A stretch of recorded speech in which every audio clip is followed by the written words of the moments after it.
So I have a question for y'all. How do you define yourself? I was talking to my best friend last night and she was telling me that like in other countries that like aren't the United States or whatever, they find it insulting to ask somebody like what they do for a living because like what they do for a living like doesn't define like who they are.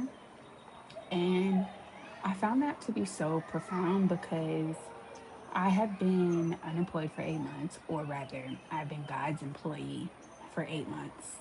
And I remember that in the first couple of months, like it was really beating me up that like I didn't have a traditional source of income.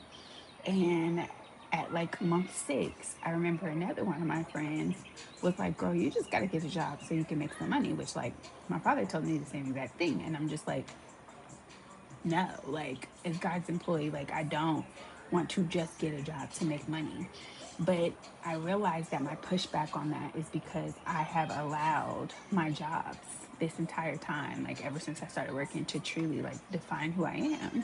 And even though I know that I'm dynamic, I'm funny, I'm creative, I'm caring, I'm all these things, I would lead with my occupation. When somebody would ask me like, who am I, like describe yourself, I would lead with my occupation. And like being unemployed has really made me, being God's employee has really made me sit and think like, who am I, like what do I do outside of the titles of, sister and friend and auntie and godmother, like outside of those titles that other people gave me, who am I?